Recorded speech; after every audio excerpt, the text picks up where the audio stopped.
¿Bajan las tasas de la economía? ¿La calificación de Pemex? ¿El precio del petróleo? ¿Cómo afecta a tus finanzas? Bienvenidos, hoy vamos a ver información que le afecta directa o indirectamente a nuestros bolsillos. Uno podría decir, sí, ya leí en las noticias un cambio de la calificación de Pemex, el precio del petróleo, los cambios en las tasas. Parecería lejano, pero hay dos formas en las que te puede afectar a tus bolsillos.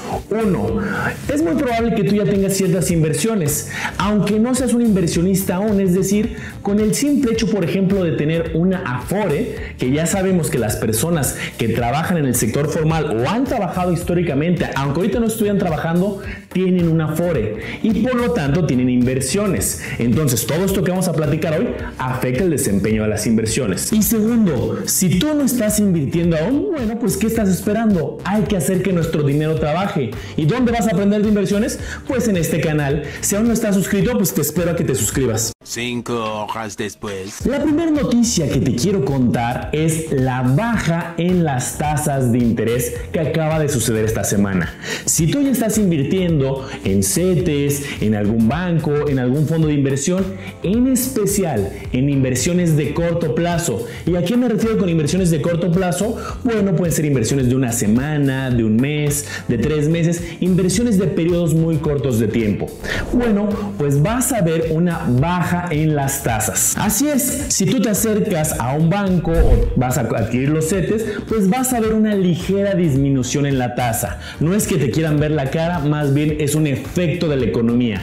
Ya lo he explicado en otros videos, pero en cada país hay un banco central, en este caso Banco de México o Banjico, y acaban de decidir bajar la tasa de interés en 0.50%. No me voy a meter en lo técnico de por qué mueven las tasas, pero sí recordemos que es una facultad de los bancos centrales el modificar las tasas al alza, mantenerlas o disminuirlas. Bueno, lanzan ellos un comunicado cuando toman estas decisiones.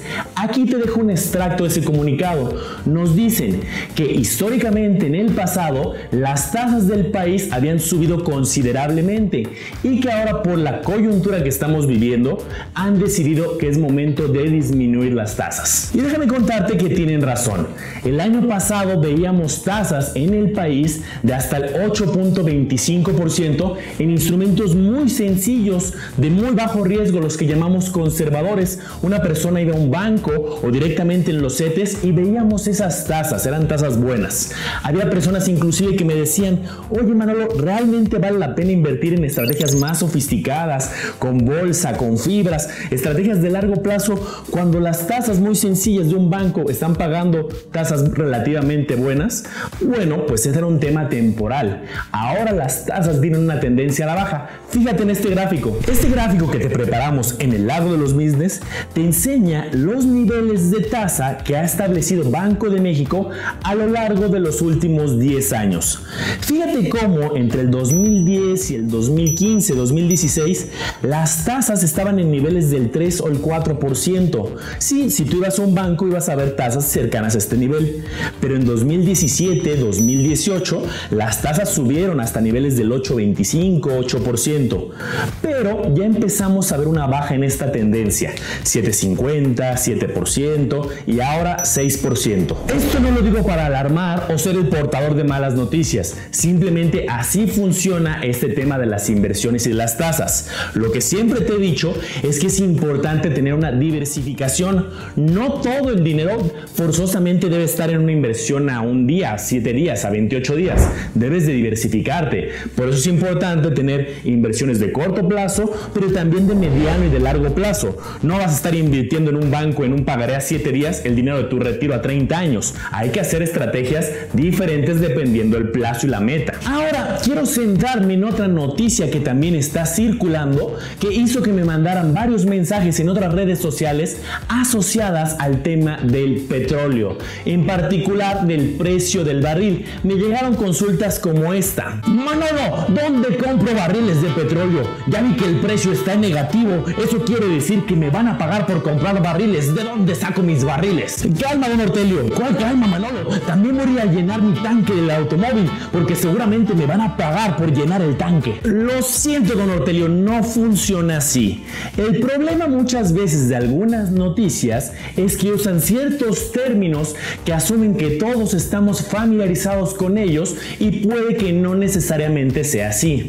La noticia que vas a encontrar mucho es que los futuros del precio del petróleo cayeron. La palabra clave aquí son futuros. Entonces, cuando la gente se metía a ver esas noticias y leía que el precio de los futuros era negativo, pues justamente pensaban lo mismo que don Ortelio, que la gasolina iba a ser en precio negativo, o que por ejemplo iban a poder invertir en barriles muy fácilmente, y un precio negativo pues básicamente es que te den dinero por ello. Entonces, lo primero que tenemos que definir qué es un futuro. Un futuro es un instrumento financiero. Es más sofisticado que muchos que hemos visto aquí en el canal. Es difícil que una persona normal llegue a algún banco, a alguna casa de bolsa y compre directamente un futuro. Existen diferentes instrumentos de este estilo. Se llaman instrumentos derivados. Fíjate, aquí te voy a poner los nombres de diferentes estrategias similares. Los futuros, los forwards, los swaps o las opciones son instrumentos derivados. Aunque te digo que es difícil obtenerlos de forma directa, también hay mecanismos más comunes que la gente los pueda obtener de forma indirecta, a través de algún fondo de inversión, a través de algún ETF, a través de algún mecanismo que sí hemos visto en el canal que te permita adquirir más fácilmente esos instrumentos. No te hago el cuento largo, pero la finalidad de estos instrumentos, para ponerlo en términos sencillos, sería bloquear un precio, asegurar un precio, vaya. Vamos a suponer un contrato de futuros o de forwards que sea bloquear el precio del dólar, del tipo de cambio peso dólar. Sabemos que está muy volátil ahorita, 23, 25, luego regresa. Bueno, pues una persona podría decidir adquirir dólares ya de forma asegurada en 23.50, por poner un número, a través de uno de estos contratos, donde una persona a través de un contrato va a comprar dólares a 23.50 y otra persona en el futuro se los va a vender a 23.50. Esa es la finalidad de los contratos derivados. Hay muchos tipos de derivados diferentes con características distintas, pero en términos generales eso es. ¿Y qué pasó con el tema del petróleo?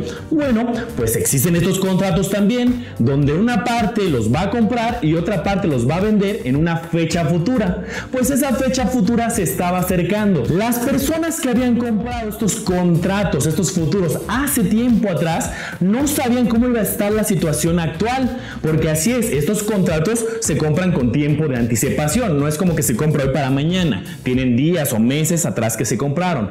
Entonces, los que tienen estos contratos futuros tienen ya el tiempo encima donde les van a entregar los barriles. Pero ¿qué tanto se está comprando ahorita gasolina que viene del petróleo? Pues bueno, por un lado, la cuarentena hace que no se estén utilizando muchos automóviles, que se hayan cancelado ciertos vuelos. Y también por otro lado, ya te había dicho que algunos países están produciendo de más, están produciendo muchos barriles de petróleo. Poca gente usándolo, pero muchos barriles produciéndose. Pues eso hace que las personas que se dedican a esta industria tengan mucho stock, mucho inventario. En este momento, dado que no se está vendiendo y se está produciendo mucho, bueno, pues donde almacenan los barriles de petróleo tienen saturado, lo tienen lleno. Ahora, déjame contarte que muchas veces quien adquiere estos contratos de futuros también es gente asociada a la misma industria. ¿Por qué? Porque lo que quieren es a través de un contrato garantizar sus precios y con eso eliminan la volatilidad. Entonces, ahora imagínate, ¿qué pasa con una industria que tiene un stock, un inventario lleno que no se está vendiendo y que al mismo tiempo tiene contratos que le dan la obligación a comprar más materia prima? Pues esa fue la razón del caos y de por qué se volvió negativo de forma temporal, dado que ellos no lo podían tener porque ya estaba lleno su almacenaje, y no es como que almacenar barriles de petróleo sea tan fácil, tienes que tener ciertos permisos y ciertas gestiones. Entonces lo remataron. de tal modo que si lo ponían a precio bajo, incluso era poco probable que alguien lo quisiera. ¿Qué hicieron? Bueno, entró a terreno negativo, que sí, básicamente era ellos pagar una comisión porque alguien más adquiriera estos instrumentos. Entonces, Manolito, no me voy a hacer rico comprando barriles y que me paguen por ello. Nortelio, ¿cuántas veces te he dicho que no hay caminos fáciles en las finanzas y en las inversiones sobre todo? Hay que hacerlo con estrategia. Pero bueno, ahorita te voy a dar una noticia que afecta directamente tu bolsillo y el de millones de mexicanos con estrategias concretas de qué podemos hacer. Y por eso la estrategia financiera del día de hoy se llama: ¿bajan las tasas de la economía? ¿La calificación de Pemex? ¿El precio del petróleo? ¿Cómo afecta a tus finanzas? Recordarás que al principio te decía que íbamos a revisar una noticia que sí afecta a nuestros bolsillos, nuestras finanzas personales e inversiones, aunque pensemos que no, que es la baja en las calificaciones, tanto de la deuda del país como la de Pemex. Parecería que es un tema que simplemente le interesa a gente que invierta directamente en Pemex o gente que trabaja en una casa de bolsa. Pues no, sí es de relevancia para todos. Hoy quiero que entendamos con detalle una institución que ya había revisado anteriormente en el canal, pero hoy la vamos a revisar a fondo, que son las instituciones de calificadoras de valores. ¿Qué hacen estas instituciones? ¿Qué hacen estas empresas? Pues lo dice el nombre, califican valores. Son unas empresas que están autorizadas por los reguladores aquí en México, por la Comisión Nacional Bancaria de Valores. Su chamba principal, de forma resumida, es analizar, es evaluar y vaya, calificar o valores, es decir, instrumentos de inversión o empresas. ¿Y qué califican? Bueno, pues la solvencia financiera, sus riesgos también. ¿Y para qué lo hacen? Bueno, nos están ayudando a todo el público inversionista, a todas las personas que se dedican a invertir o a todas las instituciones que también invierten, les están informando la calificación. Si tienen una buena calificación, en su opinión es una buena empresa financieramente hablando. Cuando le bajan la calificación, opinan que es un poco más riesgoso invertir en ella. Su trabajo es muy relevante porque emiten opiniones muy delicadas. Imagínate que son empresas que están encargadas de decir si invertir en un país o invertir en una empresa lo ven riesgoso o no. Entonces el mercado observa lo que dicen estas empresas calificadoras y un cambio en su calificación pues sí genera mucho ruido en la economía y por eso vemos muchas noticias asociadas. Tienen que ser muy reguladas porque imagínate que el dueño de una calificadora con el dueño de una empresa se lleven muy bien y que el dueño le dijera: oye, ponme una buena calificación para que la gente invierta más en mí, y luego esa empresa no pueda repagar.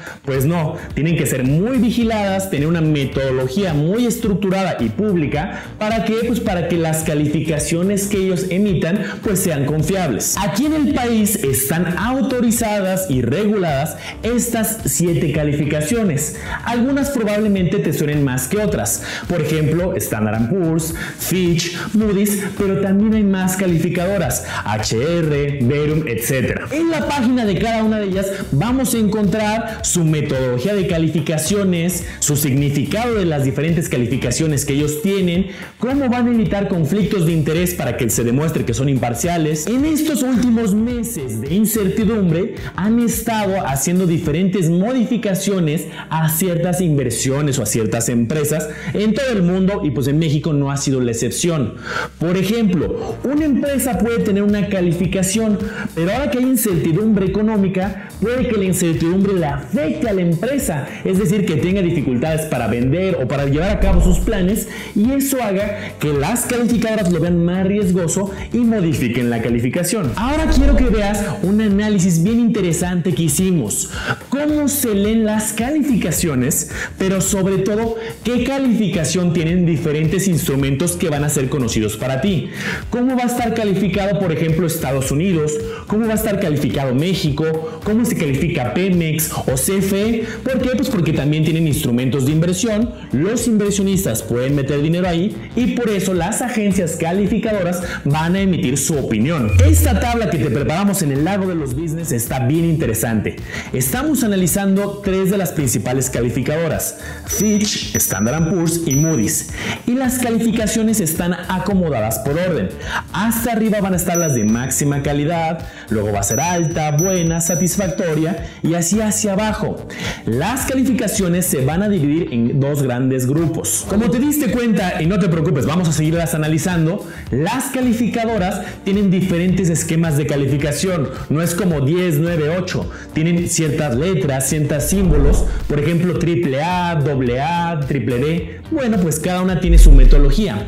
Pero todas las calificadoras lo dividen en dos grandes grupos. Las inversiones, que están catalogadas como grado de inversión y grado de especulación. Ya me lo sé, Manolo. Correcto. Y seguimos viendo la tabla. Fíjate, por ejemplo, cómo está calificada la deuda de Estados Unidos, es decir, quien decide invertir en instrumentos de Estados Unidos.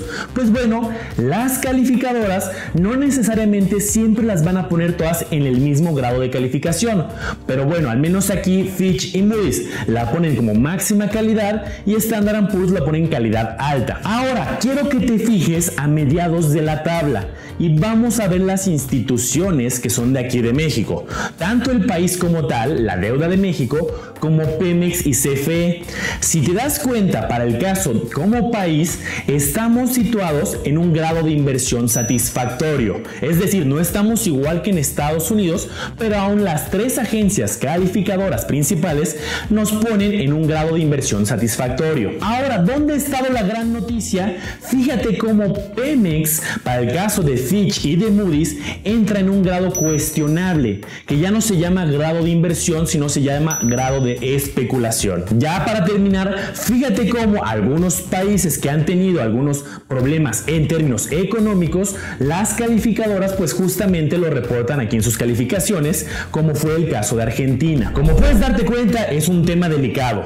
Los que están en grado de inversión, como es el caso de la deuda de Estados Unidos o de México, que aún está en satisfactoria en la opinión de las calificadoras, quiere decir que la probabilidad de que impaguen o que haya una quiebra es muy baja. En su opinión, tienen un grado de inversión, es decir, que todavía les sugieren de cierto modo a los inversionistas que invertir ahí es seguro. Ahora, lo que te contaba que fue noticia es que a Pemex, estas dos calificadoras ya la pusieron en grado de especulación. Quiere decir que hay un mayor riesgo, en su opinión, que es más especulativo. Manolo, ¿y esto cómo puede afectar mi bolsillo? Ahora lo vamos a ver con detalle, don Ortelio.